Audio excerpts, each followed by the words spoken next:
I'm not happy. I don't need Elizabeth Warren or the government giving away my money. Calling Mike Bloomberg an oligarch has implications in this country that I think are unfair and unreasonable. I care.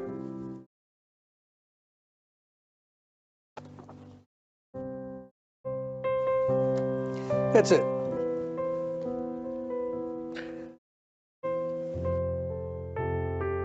Makes you think of some rich person who got their money off of oil in Russia, who's taking advantage of a broken and dysfunctional system. Bernie Sanders saying, the country's corrupt, our system's corrupt. Be careful about that language, Bernie. You know, be careful. Oh, well, I'm sorry.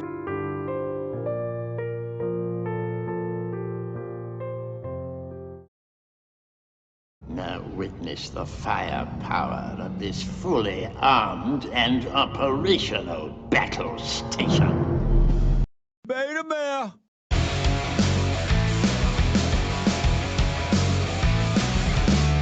Oh, well, I'm sorry.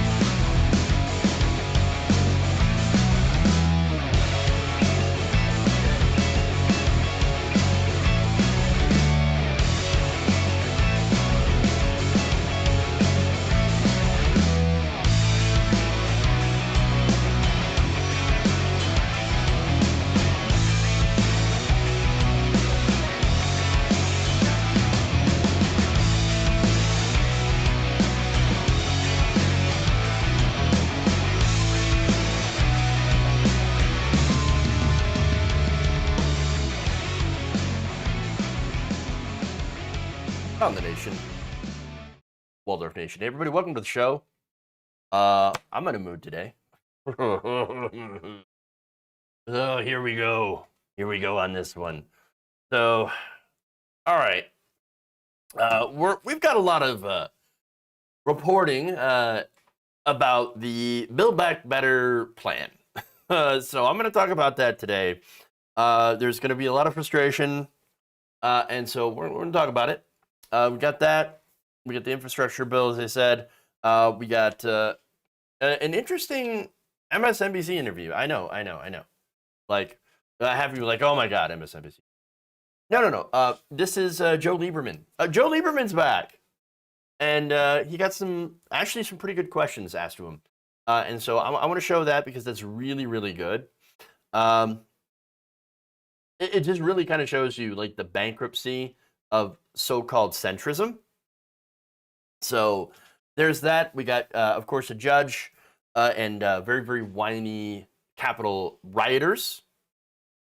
So that's interesting. And of course, an update on Richard Burr.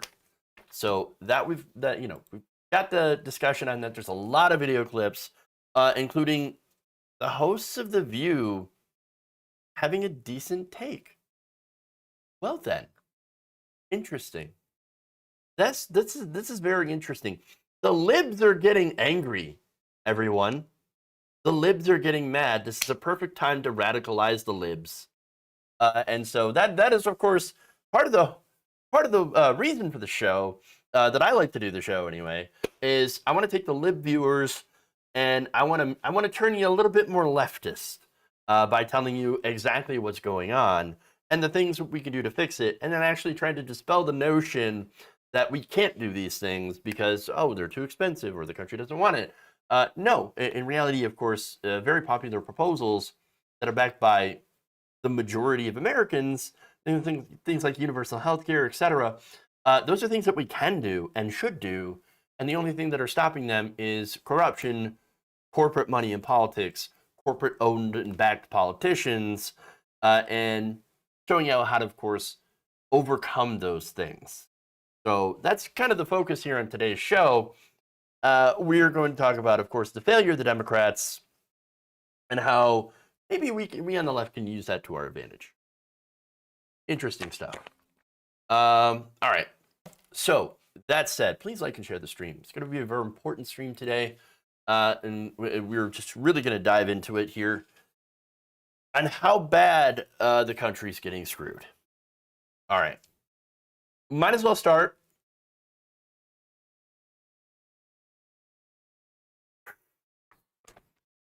All right.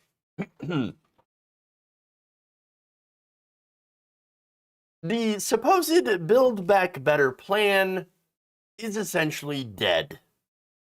This is according to multiple different sources, as well as Biden himself. Now, I don't mean dead as in the fact that, oh, well, they don't have a deal and there is no deal, and that, we're just not going to get anything passed.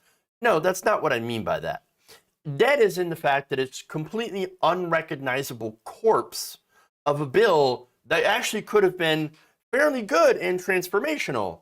It has been slimmed down, watered down, starved essentially, pared back so much that it is no longer recognizable as something the progressive could actually support. So let me get into some of the details here, okay?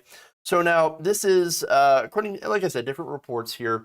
One of them was from Washington reporter Tony Rahm, who basically said White House releases, and this was this morning, $1.75 trillion spending framework to overall healthcare, education, climate, and tax.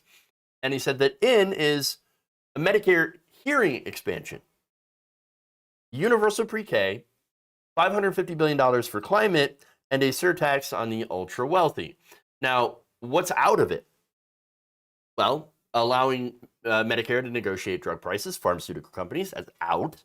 Paid leave for families, originally supposed to be 12 weeks, brought down to 4 weeks, and then, let's just get rid of it. Paid leave, who needs paid leave? Gone, gone.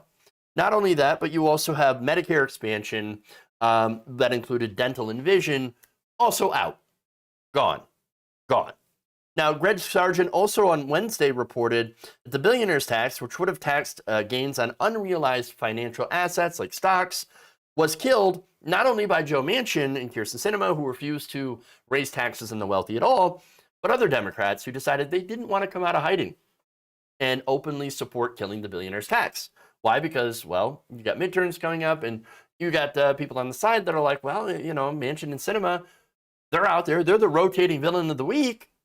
And so why should I stick my neck out and say, I also don't support the billionaire's tax and ruin my chances at not winning re-election? Not, of course, realizing that if something passes as bare bones as this, you can't exactly call it historic. It's not really going to move the needle too much. And unfortunately, that's what the Democrats are hoping for. They're hoping for, if you pass anything and then just call it historic enough and transformational enough on cable news, then the American people, even though it's missing so much of this stuff that was originally supposed to be in it, will go, CNN told me it was transformational and historic, and so I have to believe them. Well, I don't think that that's going to exactly work. Now, understand that why I say that there are rotating villains in the Democratic Party is because, look, there are people that work for their owner-donors. A lot of Democrats, actually. Manchin and Sinema are the only ones that are openly taking the heat. Who else was against the billionaire's tax? Well, you're not going to be surprised to find out that it was Nancy Pelosi.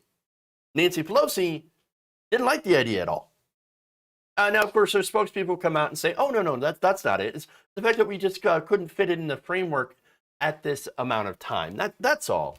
It has nothing to do with whether or not I like it. But that said, there are some other details on how much Nancy Pelosi actually did not like the idea of, taxing unrealized stock gains. But you also had, of course, Mark Warner, who just said about the entire thing, well, the devil's in the details. Yes. Richard Neal said of the billionaire's tax, it just wouldn't hold up in court. I have questions. Now, Richard Neal, of course, is an incredibly corrupt corporate Democrat, takes a lot of money from corporations and things like that. And so understand that a lot of these senators and congressmen have stock and they would lose out if the gains on unrealized stock, that is stock that has not been cashed out, if that passes, they would also lose money. Not good for them, right? So now also out of the bill, free 2-year community college, that's gone. The clean electricity plan jettisoned.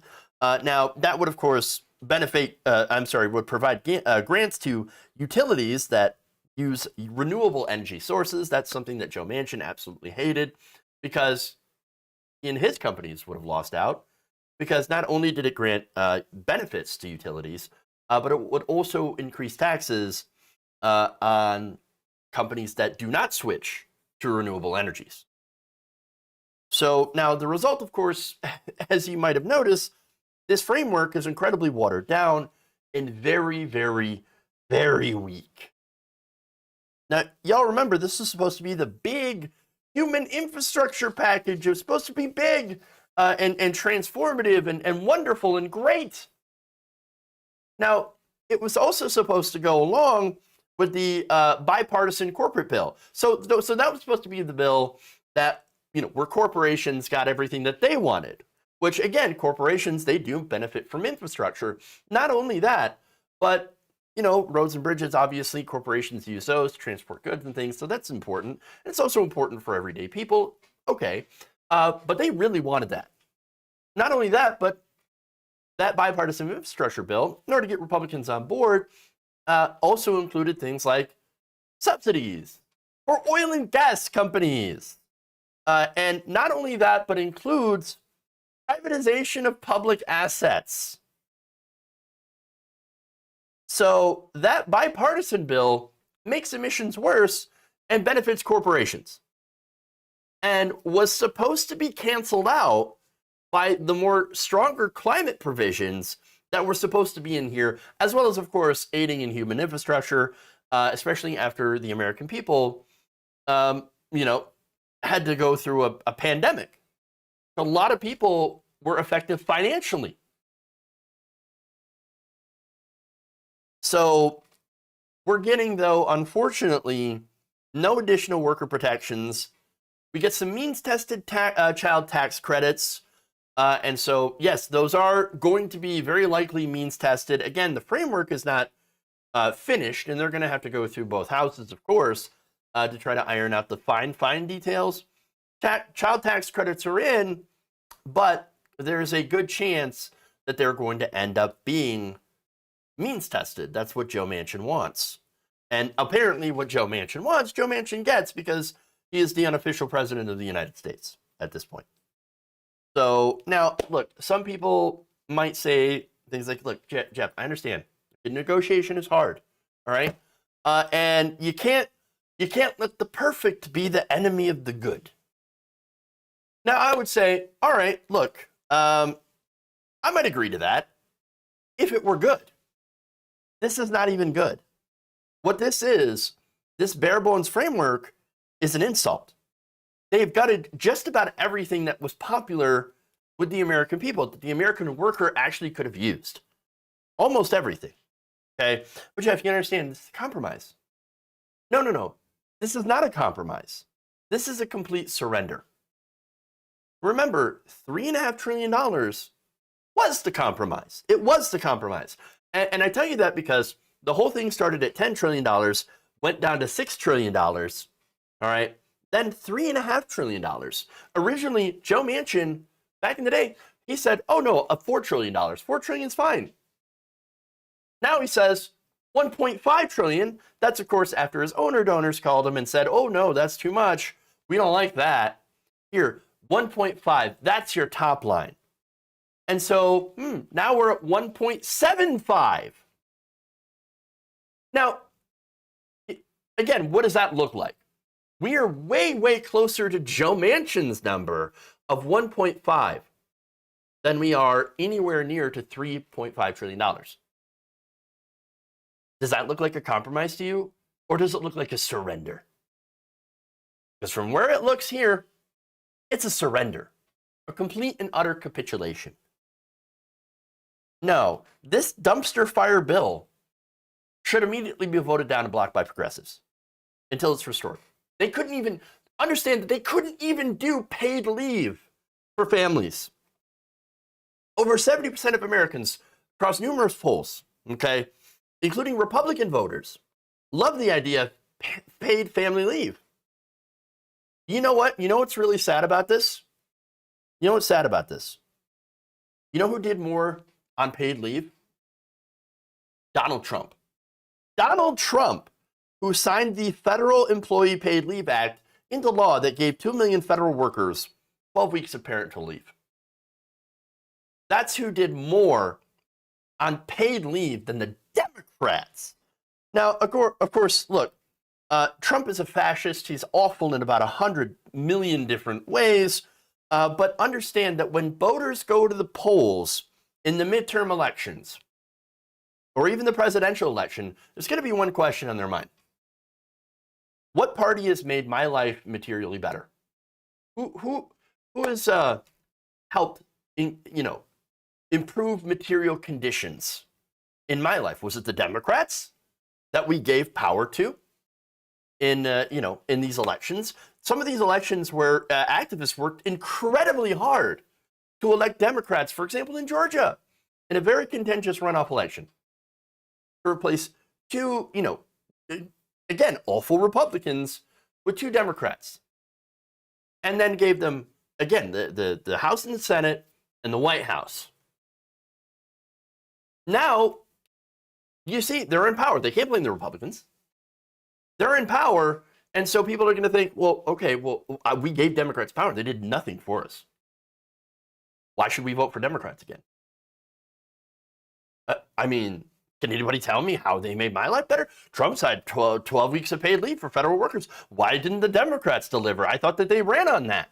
I thought they ran on a whole bunch of these different things. Oh, but look at that. It's just business as usual. We get almost nothing. Who's going to show up for Democrats if they don't pass anything? That is the question that the Democrats need to be asking themselves.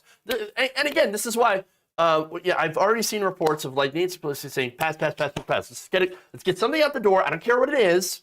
Let's get it out the door, get something signed, and then just call it historic. Even though we're not getting anything, let's just call it historic anyway. And then get all of our drones in the media, talk about how historic and transformational this is. And so we can pat ourselves in the back and then go fundraise. I mean, again, it's the optics here. That's why they're pushing this. They need a win. They say, well, we got to just do something. Anything. Push it out the door. Who cares if it's terrible? But we're still going to call it historic. No, you know what historic would have been? Driving down the cost of prescription drugs. That is the number one issue in the country facing Americans today, at least that they care about. All right? And I should say there's a lot of other really, really important issues, again, climate change, healthcare, etc.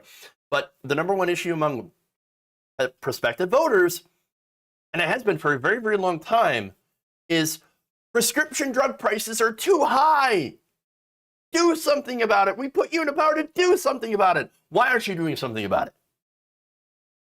It is supported by the vast majority of the American people. Paid leave, again, supported by a vast majority of the American people. Expanding Medicare and Medicaid. Doing all those would have actually been historic. Instead, if this passes, this is going to be historic, but in a different way.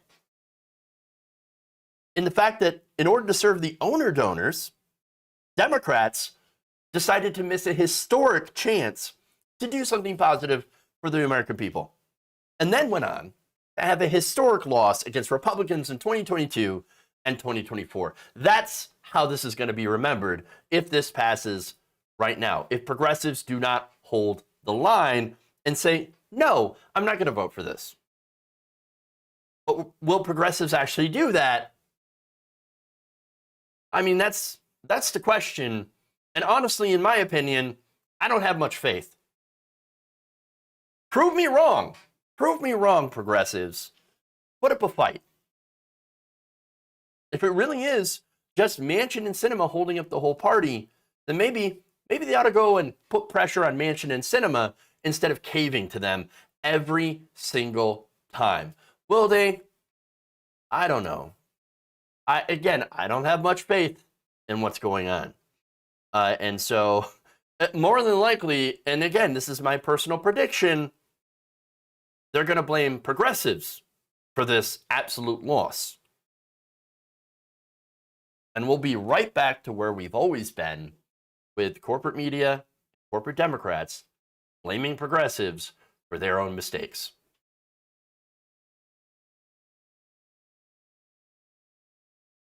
All right.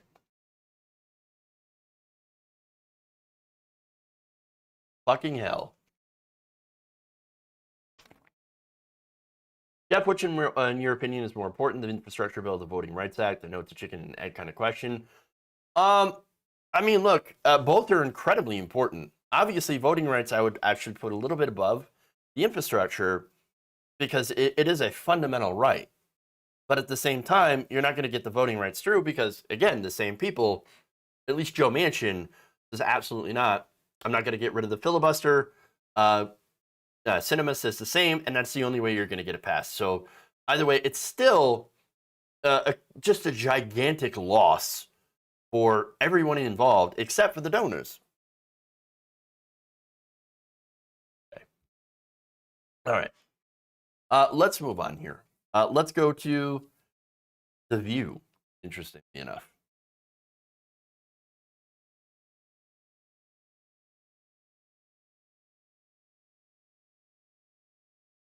This morning, President Joe Biden introduced the $1.7 trillion human infrastructure bill framework that is woefully inadequate, so much so that it's even pissing off the liberals. In fact, here are some of the ladies on The View and their take. I don't like this Medicare expansion to cover dental and vision is cut out. Yeah. It's like as if the eyes and teeth of old people are not part of the body. We're all going to be like this, you know? Yeah. It's not, I don't get that. I don't even understand why health insurance doesn't include eye glasses and hearing and teeth. It's like, are we disembodied from these things? Apparently. Yeah. And then the other thing that bothers me, and I'm sure everybody would agree with this, the paid family leave. Yeah. I mean, we're supposed to be the party of families. Obviously, the Republican Party doesn't give a rat's patootie about the families, or they would be behind bills like this, but they're not. So all you have are the Democrats, and the Democrats are now falling short. This should be a right. Yeah. They've paid taxes all their lives. Of course. You know, they have paid into the system, you know, and now they say, well, I don't know how much money there's going to be for Social Security. Well, I don't know how much. Well, what? Like, could you stop taking our money and doing stuff with it and leave a little for us? Yeah. It's just a little bit. And I think what was so surprising is, you know, as a society, we should be taking care of our most vulnerable, and those are our children and our elders. And we're not doing that. Whoa. Look, all that is pretty much true. So let me just kind of expand on that, right? Yes, it is kind of crazy that insurance doesn't cover eyeballs and teeth. I mean, in fact, teeth in our system, teeth are considered luxury bones. Even though, of course, oral health is incredibly important to your health in general. If only these ladies would take it just a little bit step further and say that it's, hey, you know what else is crazy? Privatizing health insurance. Having private health insurance that is unaffordable for millions of Americans, even Americans that have insurance that actually can't use it. Weird. Yeah, I know. Like, why don't we think about that? And maybe do something like Medicare for all, which would be super, super important, right? But no. The Democratic Party is nowhere near that. That said, paid leave. And I mentioned paid leave, right? Paid leave, another important issue. We're the only developed country that doesn't have paid leave. No guaranteed paid leave. You squeeze that baby out and you get your ass back to work. Get back in the mines. You don't need paid leave. That means it comes out of my pocket. I need my profits. They're all like freaking Ferengi. Now, so, all right. I have another video here. And this is Ana Navarro. Now, Ana Navarro, understand that this is a lib show and they have lib talking points. So understand, like, they're going to go through and they're going to be like, oh, Biden did the best that he could. And, you know, oh, but, you know, he just came up short and it's Manchin and Cinema. Okay. So before I get to that, I want to show you Navarro talking about what she is mad about them cutting. And then Sarah Haynes is also going to talk about some stuff. So let's go to that video and then kind of break it down afterwards. For me, it pains my heart that free community college got cut off, because I know so many people who got their start in lives in community colleges, and it is education is the way out. It's the ticket out. It's the ticket to opportunity that America provides, and a lot of people need the help when it comes to community college. That's why we're not getting it. That one, was very painful to me, but I also celebrate that there's a deal. I'm really disappointed in the paid family leave. That was something that I just, again, think it's a great equalizer. There are so many people that just can't afford to take that time off when they have new family members or bereavement. But the part that I just can't get past, which just so clearly speaks to the money in D.C. and the problems we have, are the prescription drug pricing. Who cannot agree that we should allow them to negotiate a better rate? You know what? That's a real good question. Good question. But first, let me address community college. Community college, look, student debt is abhorrent. It shouldn't exist. Flat out. There's no reason that anybody should have to take out hundreds of thousands of dollars in loans to get an education. That's insane. And we're one of the few countries that actually still has that system, because guess what? People make a lot of money. The Department of Education makes money. The student loan servicers make money. Joe Biden could unilaterally cancel student debt today. Is he going to do that? Of course not. He hasn't done it already. It was never his priority, and he never will do it. So, but again, all right, free community college would have been a small but necessary step to kind of show people what it would be like if we actually made four-year public colleges tuition free. Now, Whoopi Goldberg points out, well, they don't want that. Or they don't want people to be educated. Fair point. That's true. So now, I also do think that the most interesting part was what Sarah Haynes started saying. Why are people against prescription drug reform? Who would be against that? And then, of course, she has the answer. And the only explanation here, I don't need to go to D.C. and find out, is there is money going in pockets right now. And that is the only reason. And speaking of that, Cinema received more than $750,000 in donations from the pharmaceutical and medical device industries. And Big Pharma's explanation for why now is not the time is, with their efforts to swiftly develop vaccines, this isn't the time to regulate us. But right now we're talking about Medicare being able to get fair prices on prescription. And the other thing I don't understand is this pushback on a billionaire tax. Right. This is, as you said, 700 people in the country. There are 700 billionaires. You take a fraction of a percentage, and they could solve problems in this country, and we're protecting them as we don't want to hamper success. It would be nice. They're beyond successful. It would be nice that instead of spending billions going to space, maybe we would spend it, those billionaires could spend it on Earth to give equal opportunity to a country that gave them the opportunity to become billionaires. Absolutely. I'm sorry. I get, that you come to this country or you're born here and you work yourself up and you're able to work into an amazing place. Yeah. But I don't understand. Either take some of that or take some of the personal gain. Yeah. But you can't keep all of it because you're not paying any taxes at all. You took from their personal gain. Yes. Yeah. We could take care of all of the stuff we are moaning about right now. I agree. That's what we're asking for. We're asking for an equal playing field. You tell me that the way to make America better is to have educated constituents, educated Maybe they don't people. want that. Maybe that's what I'm saying. They don't want us to be too smart, because then we'll look into things. Trump famously. Look at that. Well, then, it is very rare that the ladies of The View have a good take. What happened? Did we radicalize the libs? Is that what happened? Interesting. And again, right there, they're just saying tax the rich, paid family leave. Yes, free college. They got a Republican to say, yes, we should have free 2-year community college because education is good. Holy shit. He even talked about Cinema's donors in the pharmaceutical industry and shot down, as you just saw, shot down the bullshit reason that the pharmaceutical companies refuse to allow Medicare to negotiate prices. Oh no, you know, our vaccines and our R&D, and you know, we just can't afford to do that. Bullshit. Bullshit.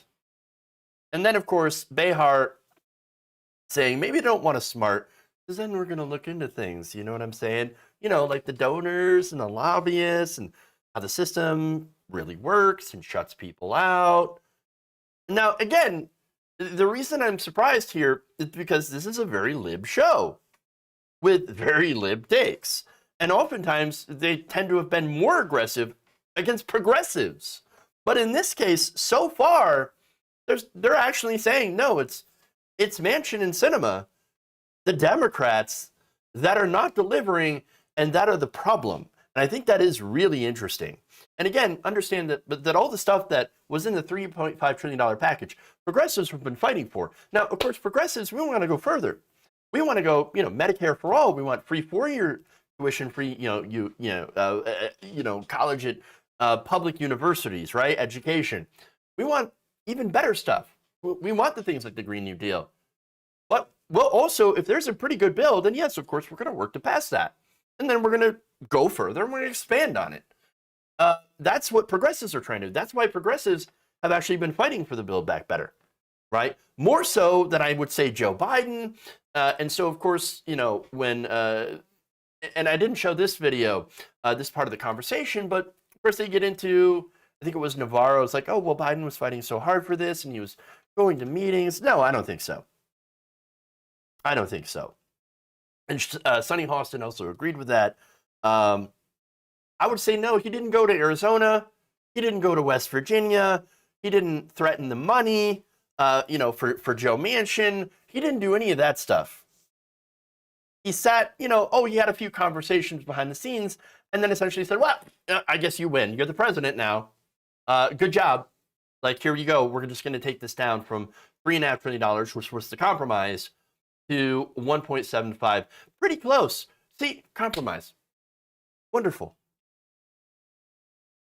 Bad lib takes aside, though.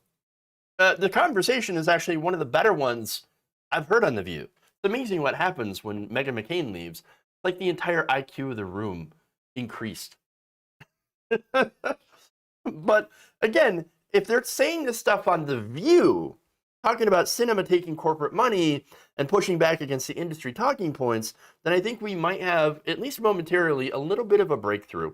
It ain't much, but it's a little bit. And understand that, think of it this way, okay? Joe Biden is a great opportunity to show people that voting for the Democratic Party is not by itself going to improve the material conditions of your lives. Okay? So this is what's happening. People voted for Joe Biden. They thought that's all they had to do. Get rid of Orange Man bad, and then everything was going to be great. We're going to go back to status quo. But not only that, we're going to get some great things with Joe Biden. Joe Biden, the Democrats are in charge. Finally, the adults are in the room. And nothing happened. So it kind of shows how relying on electoral politics alone is a literal dead end. And that's understand, right? Okay, look at it this way. So now Denmark, I know it's weird that I bring up Denmark, but just roll with me on this one, right? So Denmark doesn't have a minimum wage. Now, what does that have to do with the conversation? Well, it's because, and the reason they don't have a minimum wage, and yet they have average wages of $22 an hour. Well, now how is that possible? Because you have a strong labor movement that doesn't rely on politicians. They don't need it. And so let me go to Ida Auken, who is a social democrat and a member of the Danish parliament, who explained this in the Washington Post, how Denmark works. They said the Danish model is a decentralized system in which pay and working conditions are established by collective bargaining agreements between trade unions and employer organizations. Our unions are strong, mostly because employers and employees both gain from the relationship. If labor agreements are not respected, workers have the right to go on strike. Conversely, the employers have the right to lock out workers. The state interferes only if negotiations break down, in which they rarely do. Their social safety net includes universal health insurance, so basically like a Medicare for all system. paid sick leave, something again we don't have in the United States, and collective bargaining agreements generally include paid maternity leave and a pension plan as well as good wages. So understand that this is not achieved by relying on politicians and electoral politics alone. Now, in the United States, electoral politics is deeply corrupted by money from industry. So the reason that they are able to get these things, and the only way that I can see us getting some of these things, is labor, is through the power of labor. And so we need labor unions, we need labor power, we need a resurgence, a revitalization of workers' rights and solidarity, okay? Because understand that no politician, even if they have good intentions, right? No politician alone has the ability to save us or change the system. Obviously, this is the evidence of that, okay? All the provisions that were stripped out had massive approval among the wide electorate of the country. This really does show you an example of how, popular something is among the American people and how much they like something and want something to get passed. It doesn't get passed if the elites are not in favor of it. Okay? So, again, we had 2 senators that effectively blocked the deal. It actually would have only taken 1 in our system. And yet, the reason that I don't go out of my way to mention the Republicans here, because I know a lot of you are asking about this, but there are 50 Republicans that were totally against this. Why blame the 2 Democrats? Well, understand that Republicans are 100% open about their intentions. They're never going to vote for something like this. Why? Well, for one, it hurts their donors. Some of the same donors that give to Democrats.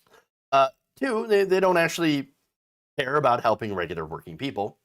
And C, it's all political. Of course, that would get Biden a win, something to run on in 2024, and Democrats for something to run on in 2022 in the midterms. And so if Republicans, they know that if they give that win, they might actually go and do better because people's lives will become materially better. So they think we can't do that. Now, the other interesting thing to compare this with that kind of really shows their intentions. You remember back when the economy started crashing during coronavirus. So during that time, Republicans were in a rush to hand out free money. That's where the first stimulus was. I should say the first stimulus package that went to regular people. The first one actually went to gigantic corporations, and then you had trillions of dollars that were given freely to the banks and in additional liquidity. But then for the American people, the Republicans said, and Trump were like, well, business is not doing well. We already gave them a shitload of money. What can we do? Oh, right, stimulus. Let's just give them money. Just cut them a bunch of checks. Let's go. You know why? Because it was beneficial for them. They understand that putting money into the hands of the American people is actually incredibly popular. Now, again, they don't like to do it because corporate donors. But they still did it because those donors were like, hey, our businesses are not doing well. They need people with money to go and spend that money. Now, the Democrats were unable to do that. The Democrats have been unable to help, make living conditions and working conditions better for the working class. And they're doing this with the help of Manchin and Sinema, as well as Republicans who understand that if you allow this win to get on the board, then they're not going to be able to get elected or put back into power. So, and now, again, here's the thing. I would think that would be fairly obvious to people that are asking why I'm only talking about the Democrats, but understand that corporate Democrats like Manchin and Sinema are part of the problem. Now, the rest of the problem, of course, is our corrupted system of money and politics, lobbying, and corruption. So now, the Washington Post, as I mentioned before, reported that Pelosi, let's talk about the billionaire's tax for a second. Pelosi was against the billionaire's tax on unrealized gains. One Democratic aide told Greg Sargent that Pelosi had pronounced this billionaire's tax as nothing more than a PR stunt that wouldn't accomplish anything. The aide said, quote, Pelosi absolutely destroyed it. Representative Richard Neal also questioned whether this billionaire's tax would hold up in court, which, as Sargent writes in the Washington Post, that would dovetail with Pelosi's private opposition, and both of them working together suggest there may be plenty of other House Democrats privately opposed. And that says nothing about the Senate, in which, of course, you also have corporate Democrats in the Senate that hold a lot of power and could, again, block this. But why would you need to come out and risk your neck and risk your election, you know, in places like Delaware or Connecticut or whatever, when you have someone like Joe Manchin, who's the fall guy? Because Joe Manchin is not in trouble. Electorally, he'll get reelected very, very easily. So it's very easy for Joe Manchin to be a fall guy. And for Kyrsten Sinema, well, she doesn't care if she gets reelected. She doesn't talk to her constituents. They literally have to chase her down. And she still doesn't want to talk to them. She is not interested in running for another election.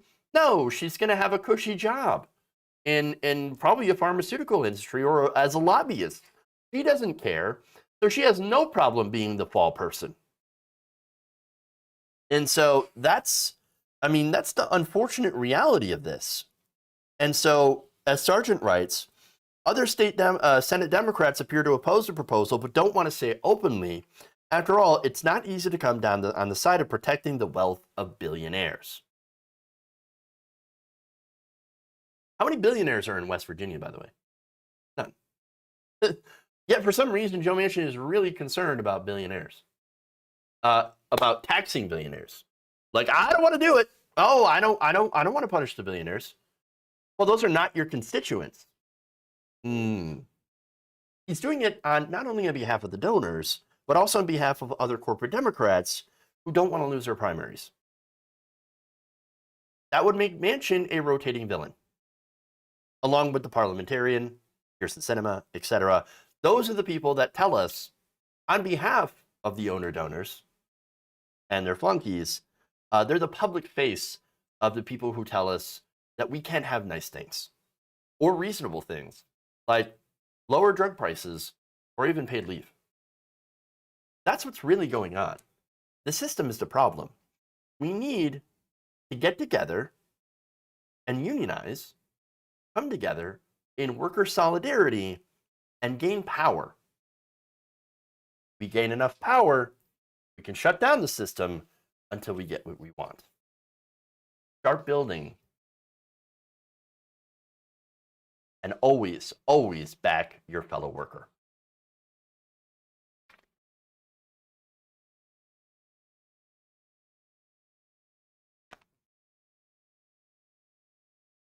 $45 billionaires in West Virginia?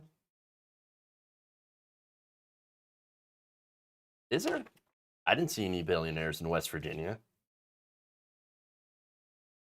In fact, I'm pretty darn sure there aren't billionaires. Not even the coal mine owners are billionaires. Billionaires, sure. Not billionaires. Okay.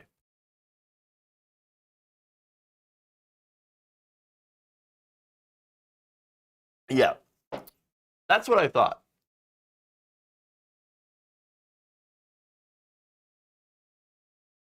Okay.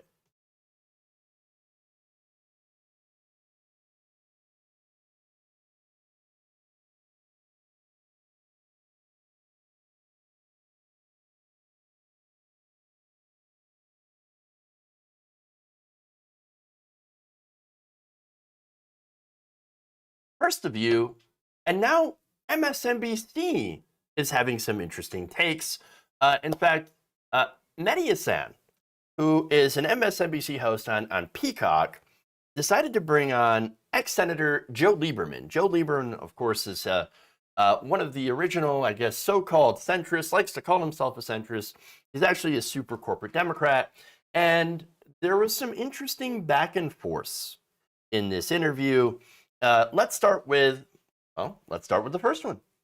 You were a famous quote-unquote centrist senator. And yet my issue with that word is that centrist doesn't necessarily reflect the American people's views. I want to pull up some polling. Here are some of the measures in that Build Back Better bill that quote-unquote centrists like Manchin and Sinema want to get rid of. Here's how popular they are. Hugely popular across the spectrum. 83% support, 84% support, 73% support.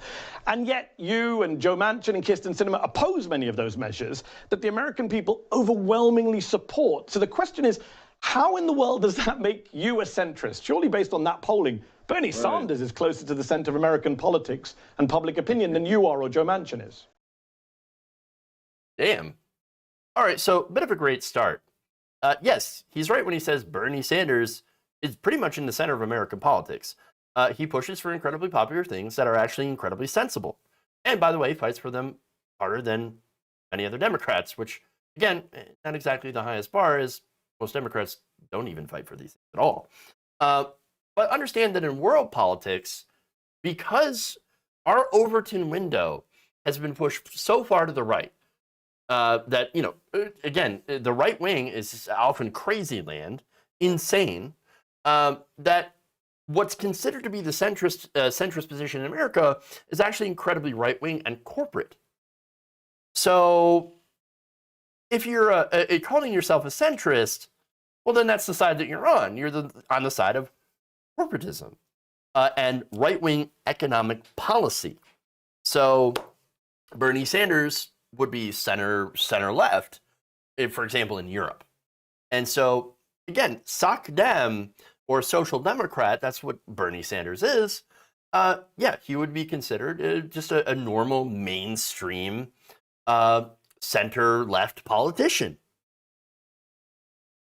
He's right. He's right. So now we're one of the only modern countries who do not have guaranteed health care, paid family leave, child care, or free college, or at least vastly reduced costs of college. We also pay the most for prescription drugs, and of course the Democrats took a lot of these provisions out that would address some of these issues of their bill. So now, as I said, Lieberman is one of the original corporate Democrats. He claims to lean towards the middle. In reality, of course, he leans towards the green, corporate donations. And so it's whatever they want.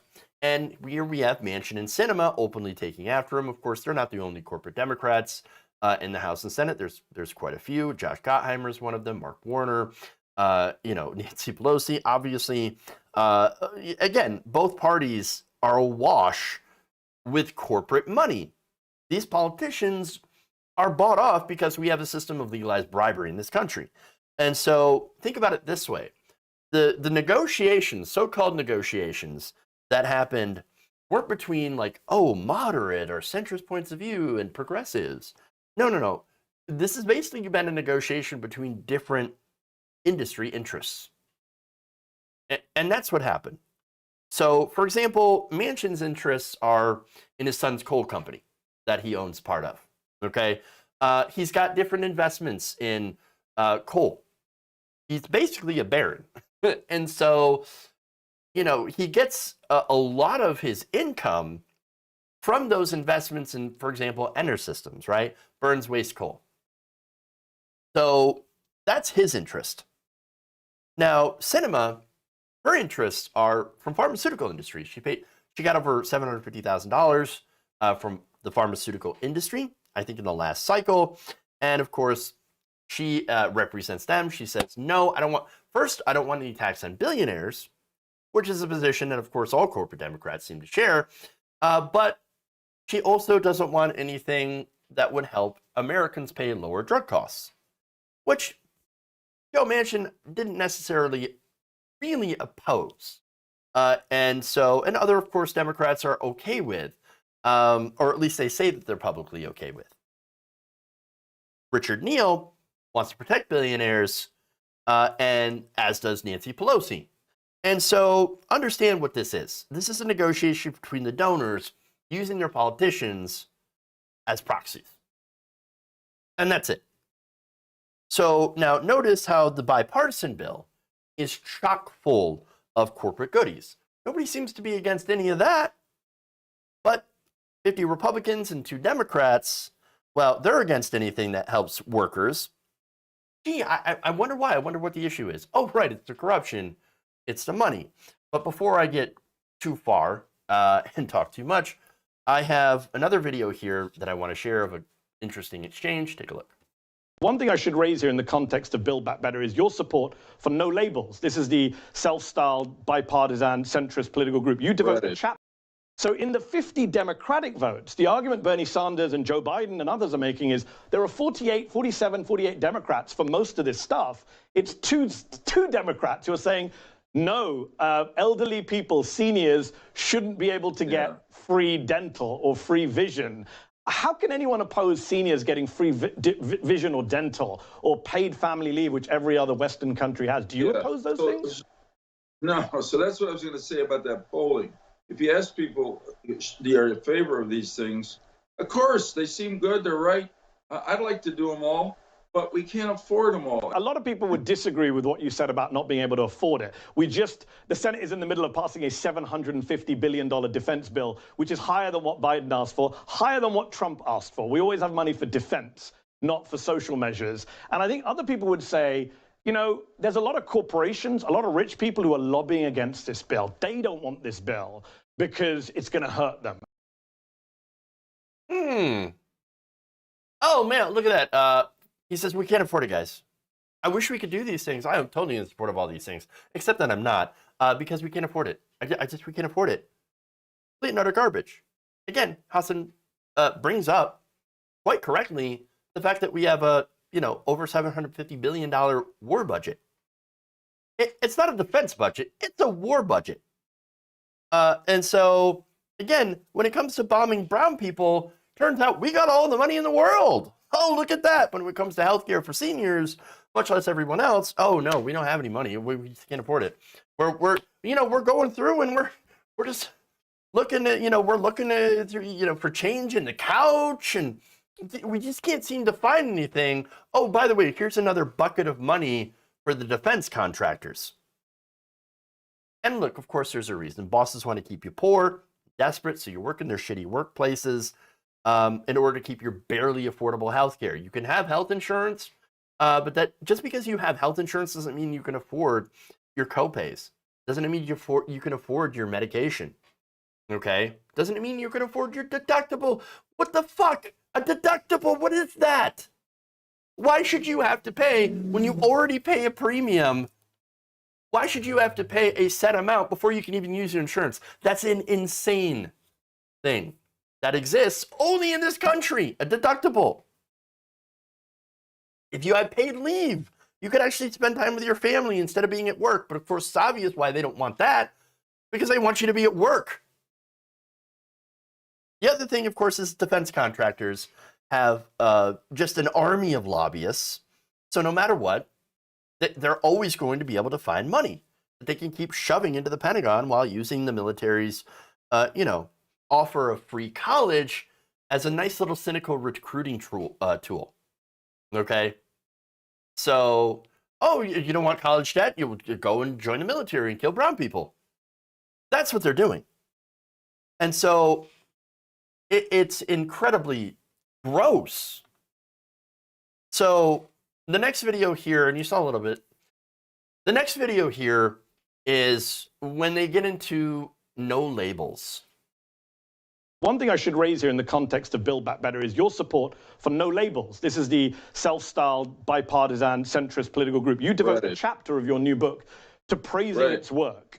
No Labels, though, is funded, a lot of critics would say, by the kind of asset managers, hedge funds, private equity groups, who of course don't want the higher taxes that come with Build Back Better. Democratic Congressman Mark Pocan says he was duped by No Labels when he was first elected to the House in 2018. He says, quote, No Labels is a centrist corporate organization working against Democrats with dark, anonymous money to advance power for special interests, period. What's your response to that? Wow. Well, I can tell you, I've been involved in No Labels since I left the Senate. And I've been at meetings with some of the people who fund the group and members of Congress coming through. And I must say that I've never heard one of the business people there talk to one of the members of the Congress about their business taxes, their personal taxes, if you can believe it. And I'm just telling you what I've heard. But Joe Lieberman, surely I have to jump in with respect. Surely you're not telling us that all of these millionaires and billionaires who give money to these groups and its PACs are not interested in lower taxes and are not openly lobbying against a tax on billionaires or higher taxes on corporations. Come on, we both know that's the case. I'm sure some of them are. I'm just telling you, I've never seen it happen in No Labels. I've never seen that happen in No Labels. What are you talking about? Never seen it happen. Oh, I'm sure some of them do, but you know, serve corporate donors. I've never seen it. Never seen it before. No. Are you kidding me? Are you kidding me? That's the entire purpose of No Labels. To corporate donors. That's it, and to serve them. No, look, understand that if you're a member of No Labels, you have basically told corporations, "I'm open for business. Come bribe me. No Labels, bribe me. Like, give me money, and I will do exactly what you want. You want me to stop progressive policy? Done. Oh, you want me to prevent you from being, from your taxes being raised? Done. Done. And that's it. You might as well stick a for sale sign on your back, because that's what it is. So, a complete and utter bullshit from Joe Lieberman, who is basically, guy's like a walking corpse, like a ghoul. And of course still has ghoulish positions. And speaking of that, by the way, one of his most ghoulish positions is his still support for the Iraq War. Have you shifted on the Iraq War? Before I let you go, I got to ask you about Iraq. We just saw the 20th anniversary of 9/11, the end of the Afghan War. You have someone like Chris Murphy now representing Connecticut that you sat in for the Senate. He's very critical of the Iraq War. Have you disowned it? As recently as 2015, 2016, you were still saying you thought it was a good thing overall. It was a disaster. Are you willing to say tonight it was a disaster, you were wrong, you regret it, you apologize? Well, I'm sorry to disappoint you. I'm not. I mean, look, I was in the majority of members of the Senate Democratic Caucus who voted to authorize President Bush to go to war in Iraq to get rid of Saddam Hussein. But my point of contention with a bunch of my fellow Democrats who turned against the war then was that we can't just cut funding for our troops in battle, which is what a couple of Democrats tried to do, and I was the decisive vote against. But come on, it was. And we can't leave this battlefield in defeat because it'll until we stabilize the country. And frankly, we did. That actually happened. But hold on. I have to ask this. We're out of time, but I have to jump in here. Thousands of Iraqis died, innocent men, women, children, civilians, in U.S. airstrikes, in massacres, in places like Haditha, Mahmudiyah, Balad. I asked John Bolton this same question almost exactly a year ago on the show. Does none of that bother you? Doesn't affect your conscience? Doesn't keep you up at night? The sheer level of suffering that we caused in Iraq?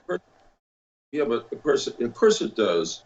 But the truth is that the people of Iraq were suffering terribly under Saddam Hussein, and so were the people of the region. I think the world is safer, as your headline up there from an earlier statement of mine, without him there. The cost of the war, both in lives and in money, American money, was way beyond what I ever anticipated. So I suppose if you could have foreseen that, I might have felt differently about it. But I'm not going to go back and try to correct. I would hope that if you had foreseen thousands of deaths, you would have thought differently about it. We'll have to leave it there. Wow. Okay, then. So, Crypt Keeper, not feeling bad, really, all that much about Iraq. Guess if you... See, I'm not going to go back and talk about that. I mean, of course, I regret that.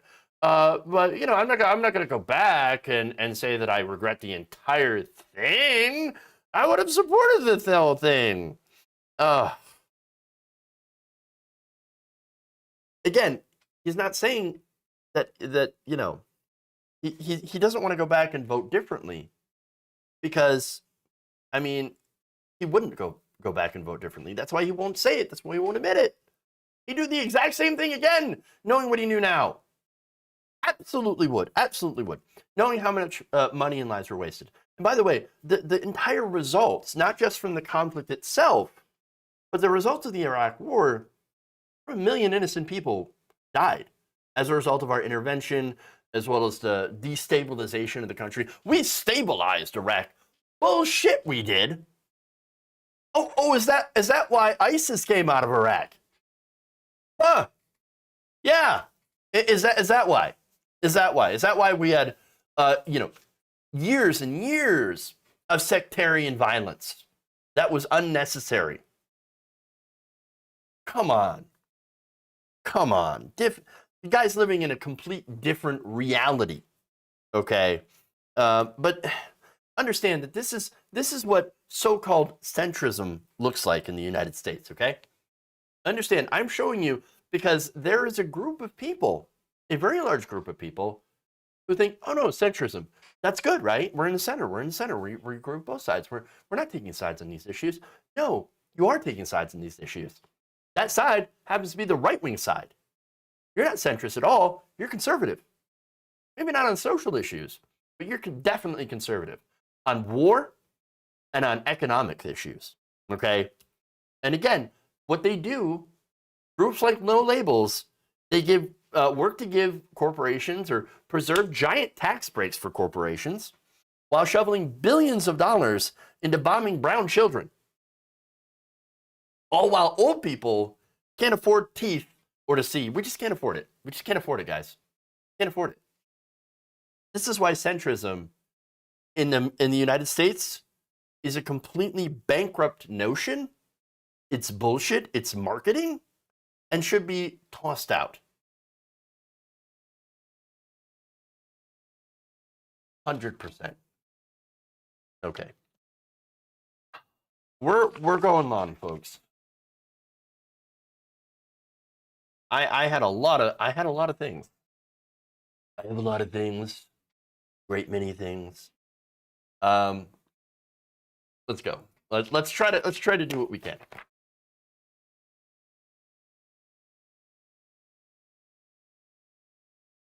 ProPublica out with a brand new report about Richard Burr. And Richard Burr and his alleged insider trading.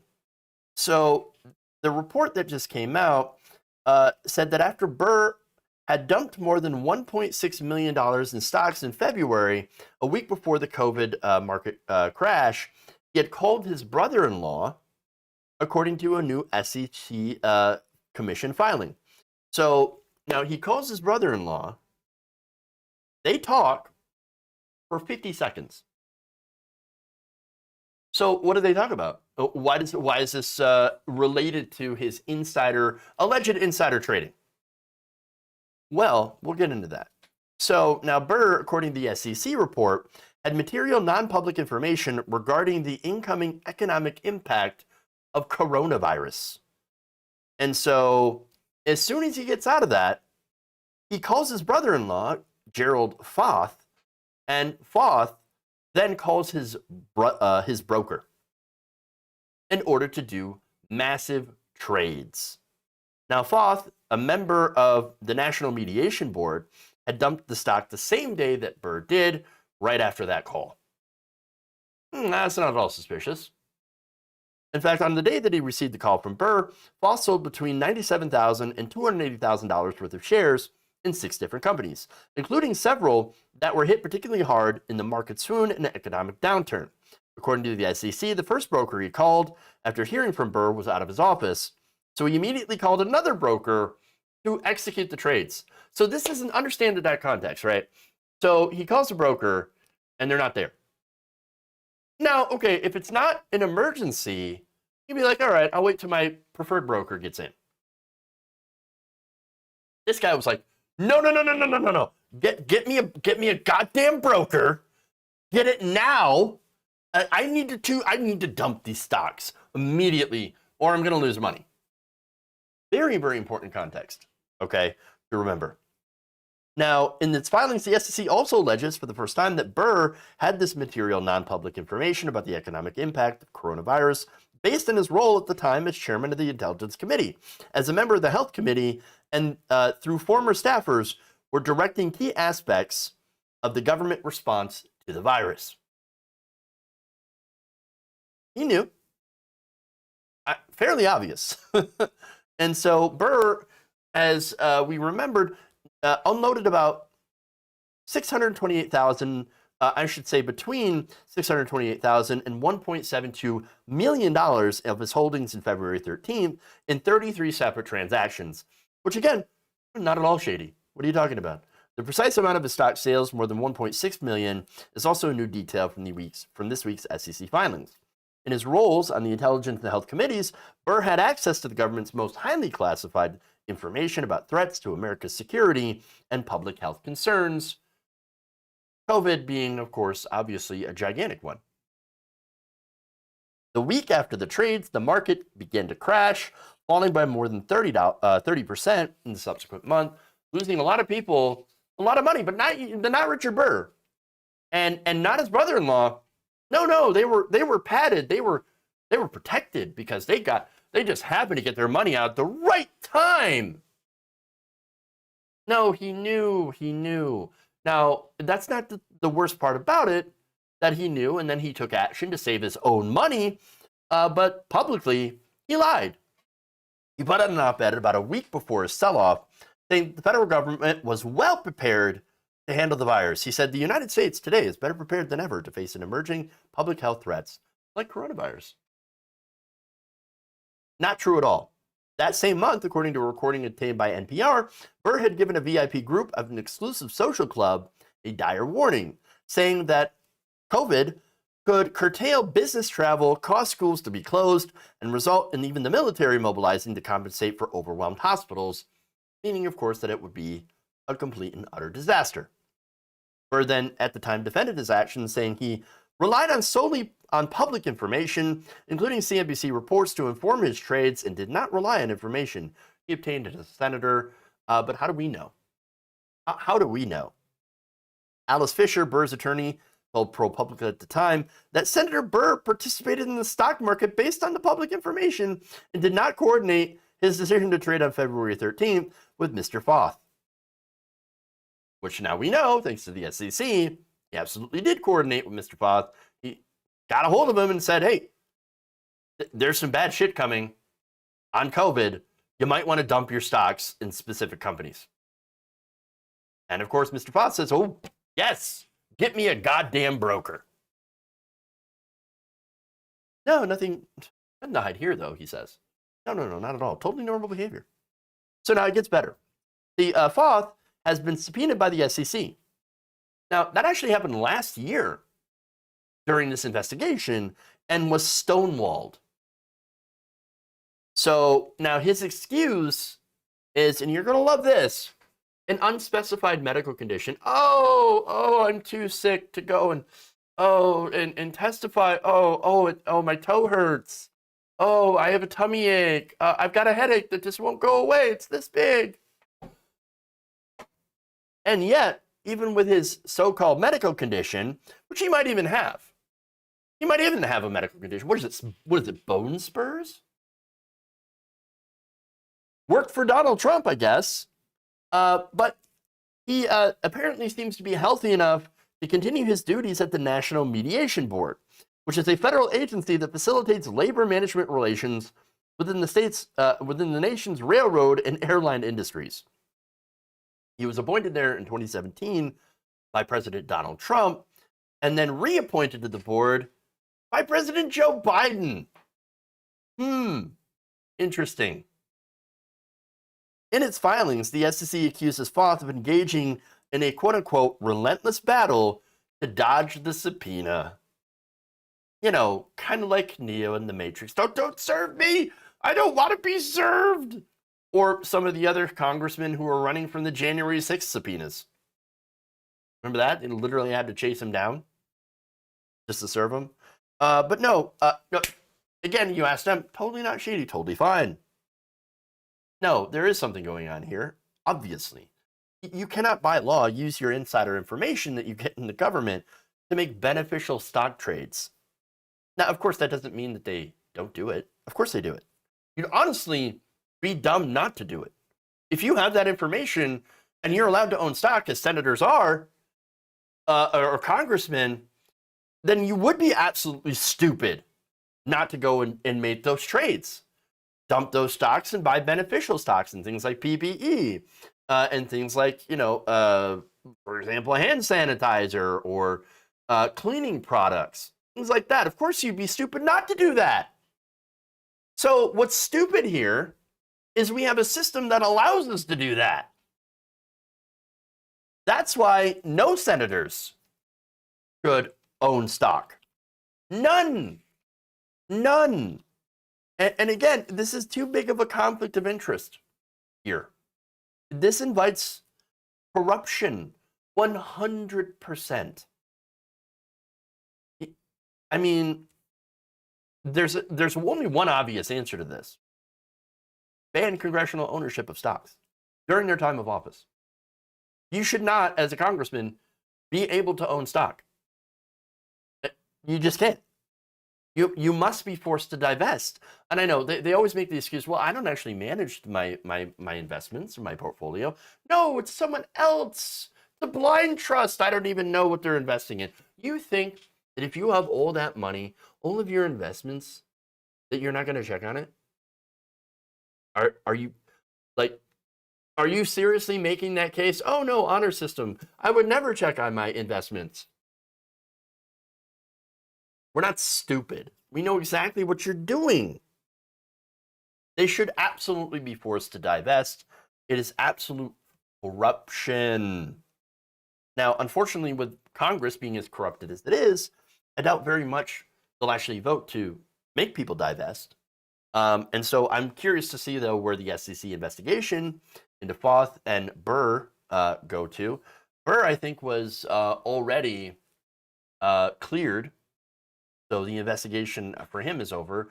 But it is interesting if these revelations reported in this SEC investigation into Foth might lead to that being reopened. I can only hope so. But at the same time, with all that I've seen so far with our corrupt system, I am incredibly cynical at any real repercussions happening to some of these senators. Because I think that they all do it, or most of them. We have a system of corruption and bribery in Washington.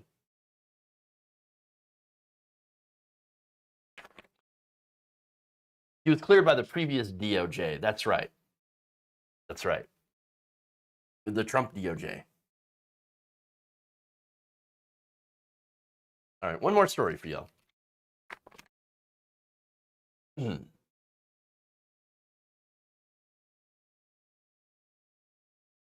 going to end with a little bit of fun, because this has been an incredibly heavy, very rage-inducing show.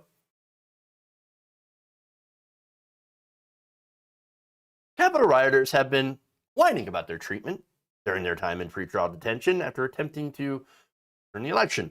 And a judge is finally starting to get tired of the constant complaining. Just quit your bitching, guys. Now, Judge Emmett Sullivan recently told attorneys that he was aware with some problems defendants had accessing evidence they need to prepare for trial. So now what's interesting about that is that some of the defendants have decided to represent themselves. Oh, that's going to go well. Great. So now that's one of the complaints, and that they're working on that. That's fair. Okay. But other complaints, other complaints had to do with some alleged mistreatment in which the judge was not buying. So the one example that they use is accused rioter Christopher Worrell, who has complained that jail officials didn't give him proper medical treatment. Now, of course, that's very important, right? Now, he complained that they were too slow in getting him medical treatment for a broken finger. So now the DOJ lawyers, however, pointed out that it wasn't the fact that they weren't treating his finger, the fact that he wanted an elective surgery because he didn't like the way the fracture had healed and had also turned down treatment for other things, for example, cancer. In fact, Worrell's doctor wrote this. He was informed that surgery had risks that may outweigh the benefits of a surgery. And of course, that's on his finger. Although we discussed the risks of infection, poor function, pain, etc., the patient's beyond reason at this time, we will proceed with extreme caution since it is apparent that ulterior motives are at play. Ulterior motives. No kidding. You don't say. Now, Worrell also pleaded guilty. I'm sorry, not guilty. That's a very important distinction here. He pleaded not guilty to January 6th related charges and is jailed as he awaits trial. And his case and medical situation have been cited as evidence of political persecution by right-wing figures behind the Justice for J6 rallies and online movement. So that movement has held him up as a poster child to argue that the government under President Biden is mistreating supporters of former President Trump who were jailed after participating in the insurrection. So here we are. This is the situation as I see it. These people invade the Capitol, they get arrested. Some of them either, get injured in the process or in jail, which does happen. They refuse treatment and then complain they're being mistreated. Classic. Now, Sullivan noted that in a hearing that he thought some defense attorneys were bringing up issues to judges like injured wrists when they should be talking directly with the jail instead, and had said, quote, "They're running a jail, not a hotel. Some people want hotel services." It's almost as if they're confused about why they're actually there or where they actually are. I mean, I guess I wouldn't be surprised. One of the Capitol rioters says, "I thought I was in the White House. Oh, I thought I was in an art gallery. I was defending muffins. What are you talking about? Oh, I didn't know. I thought I was invited. The cops just let me in. I mean, that's what happened. And then I just went in. I mean, I didn't know I was doing anything wrong. What are you talking about? Accidental tourist." Not surprised that they don't know where they are. They're in jail. It's apparently, look, it's not supposed to be a cakewalk being in jail. But again, there are some legitimate issues, as I pointed out. Yes, people had difficulties preparing for trial. Valid, totally valid. But if you turn down care and then complain about not getting care so that your buddies outside can turn you into a martyr, I mean, again, that's not surprising, but it is disgusting. Okay. Now, according to notes from multiple doctors, federal prosecutors say that Worrell had invented medical needs. Just made it up to make himself look like a victim. Because of course he would. Now, understand, these people, and look, I am very pro prison reform. Okay. Yes, we do treat prisoners badly in a lot of circumstances. They just happen to be black when it happens. And so we also have a gigantic incarceration problem. But that's not what's happening in this case. These people are just Karens. They didn't like how the election turned out. So they decided to attack the Capitol building, smash windows, fight cops, loot. They looted and even smeared poop. And then had the gall to complain about being put in jail in the first place. Fuck off. All right. If you were black or left wing, understand that these people would be under the jail if they were black or left wing. There were actually Antifa that actually showed up. They wouldn't be, look, they would be going through way harsher conditions. So understand that for these people, they are indicative of an entitlement mentality. They are used to people never really saying no to them. Why? Because they're either upper middle class, if not wealthy, white right-wing business owners. I mean, again, you remember some of them flew to Washington in their own private jets. They deserve nothing. They deserve nothing. No special treatment. Normal treatment, humane treatment, of course. And everything they need. Yes, medical treatment, of course. But that's all you get. You don't deserve to be treated better or special because of who you are.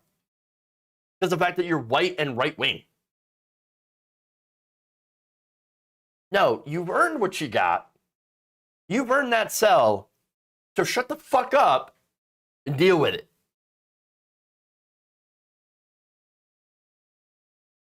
Play stupid games. Win stupid prizes.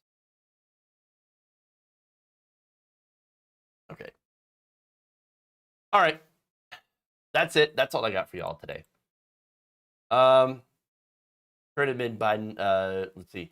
Super chats here. Current admin Biden included did not want to do anything to benefit the American people. The absolute hatred for the poor fuels this class war. Also says Republicans at the beginning of the COVID plague sacrificed your family in the altar of economics, slave, or we will. Fair. And then Dems defending Mideast wars hate brown people. Thank you, Dango Bango, for chiming in on that. Let's see. Thank you for the new follow, Carl HC 198. All right. So that's it. That's the show. We're gonna raid into Ravana's stream while it's still going. So it's a lot of fun. We'll do that. For everybody else, please like and share the stream if you haven't already. Check out our videos, subscribe, become a patron if you haven't already, if you like what we do here. And for everyone else, love you all. Thank you. And remember, change begins with you. Good night, nation. See you later.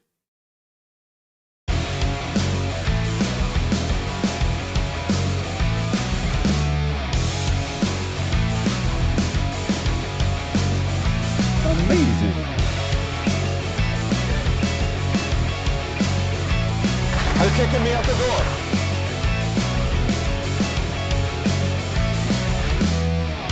Stop with the questions. Celebrate. Big, massive dump.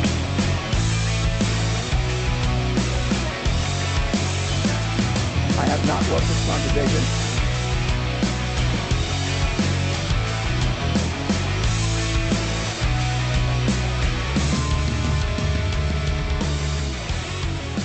Please clap. They're kicking me out the door. They're kicking me out the door.